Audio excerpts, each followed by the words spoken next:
음성을 내가 들으니 사랑하는 말일세.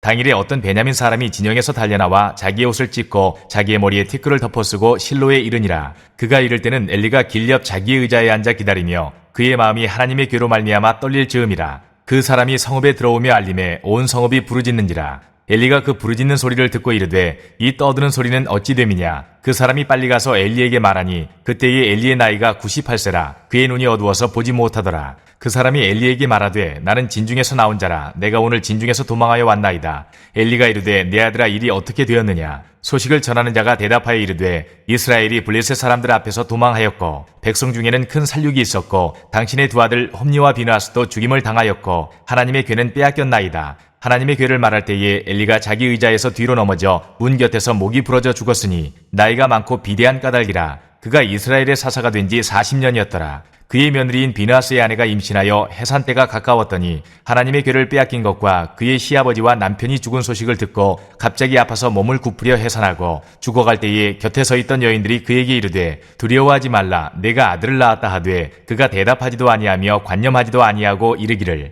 영광이 이스라엘에서 떠났다 하고 아이 이름을 이가봇이라 하였으니 하나님의 괴가 빼앗겼고 그의 시아버지와 남편이 죽었기 때문이며 또 이르기를 하나님의 괴를 빼앗겼으므로 영광이 이스라엘에서 떠났다 하였더라. 안녕하세요. 키티나 하늘 목사 안상렬입니다. 오늘도 주님 은혜 안에서 좋은 하루입니다. 오늘은 사무엘상 4장 12절에서 22절을 통해서 눈 어둡고 나이 많고 비대한 자라는 제목으로 은혜를 나누겠습니다. 실로에 한 베냐민 사람이 달려옵니다. 그는 자신의 옷을 찢고 머리에 티끌을 덮어 쓴 모습이었고 그를 본 온 성읍은 울음바다가 되었습니다. 제사장 엘리는 떨리는 마음을 가다듬고 있었습니다. 왜냐하면 성소에 보관해 두어야 할 언약궤를 두 아들에게 맡겨 전쟁터로 보냈기 때문이었습니다. 그런데다가 부르짖고 소란스러운 소리가 들렸기에 걱정스레 그 이유를 묻습니다. 이에 17절에 소식을 전한 자가 대답하여 이르되 이스라엘이 블레셋 사람들 앞에서 도망하였고 백성 중에는 큰 살육이 있었고 당신의 두 아들 홈니와 비느하스도 죽임을 당하였고 하나님의 괴는 빼앗겼나이다. 이 소식을 들은 엘리는 의자에서 뒤로 넘어져 목이 부러져 죽게 되었고 출산을 앞둔 며느리인 비느하스의 아내는 이 모든 소식에 갑작스레 아들을 낳으면서 이가봇, 즉 하나님의 영광이 떠났다라고 이름을 짓게 됩니다. 하나님의 언약궤를 모신 실로의 제사장으로서 온 이스라엘의 대제사장 격으로 사역하였던 엘리 제사장. 뿐만 아니라 40년을 이스라엘의 사사로서 재판하며 다스렸던 엘리 제사장. 그러나 그는 눈이 어둡고 나이가 많고 비대한 자가 되고 말았습니다. 성경은 결코 외모로 그 사람을 평가하지 않습니다. 표면적으로는 겉모습을 말하는 것 같지만 실상은 그 내면을 빗대어 표현한 것입니다. 그래서 사무엘상 16장 7절에서 하나님께서는 말씀하십니다. 사람은 외모로 보거니와 나 여호와는 중심을 보느니라. 엘리는 눈이 어두운 사람이었습니다.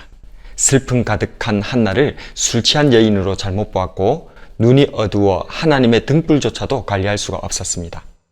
엘리는 나이 많은 사람이었습니다. 이미 세잔하여 아들들에게 제사를 모두 맡겼고 전쟁터에도 아들들을 대신 보내었습니다. 엘리는 비대한 사람이었습니다. 아들들의 악행들을 책망하는 듯 보였지만 여호와의 제사를 업신여기는 아들들의 그 고기로 한껏 살쪄 있었습니다. 그럼 나는 어떤가요? 나는 영안이 어둡진 않은가요? 나는 영역이 쇠약하진 않은가요? 나는 죄악으로 비대하진 않은가요?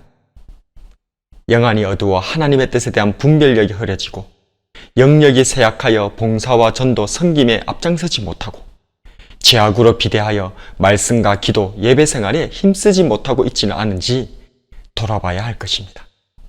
두렵건대 이가봇, 하나님의 영광이 떠난 자, 하나님께로부터 버림받은 인생으로 전락하지 않게 하기 위해서 하나님께서는 오늘을 살아가는 저와 여러분에게 이 엘리 가문의 몰락을 보여주고 계십니다.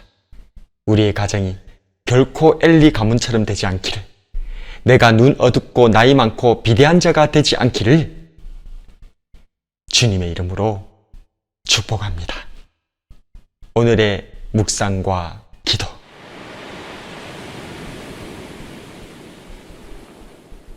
첫 번째로, 나는 우리 가정이 엘리 가문처럼 되지 않게 하기 위해 어떤 노력을 하고 있는가?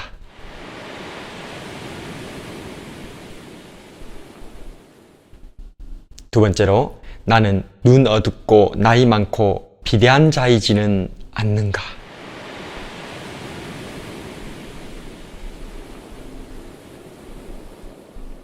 말씀을 놓고 기도하겠습니다. 주님, 영적 민감함이 있기를 원합니다. 하나님께서 미워하시고 싫어하시는 것을 나도 미워하고 싫어하기를 소원합니다. 엘리는 아들들의 비행을 들었을 때에도, 그것을 책망할 때도 설마 하고 생각했었습니다.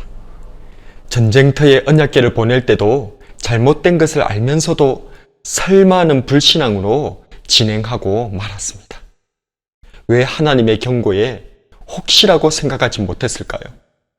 왜 하나님의 메시지에 돌이켜 회개하지 못했을까요? 그의 눈 어둠, 나이 많음, 비대함이 내게는 없는지 돌아보게 됩니다. 주님, 제 영안을 열어주시고 제 영역에 힘을 주시고 제 죄악을 씻어 주시옵소서. 그래서 엘리 가문이 아니라 사무엘과 같이 하나님께 영광을 돌려드리는 복된 가정이 되도록 인도해 주시옵소서. 나를 엘리가 아니라 사무엘이 되게 하시는 예수님 이름으로 기도드립니다. 아멘.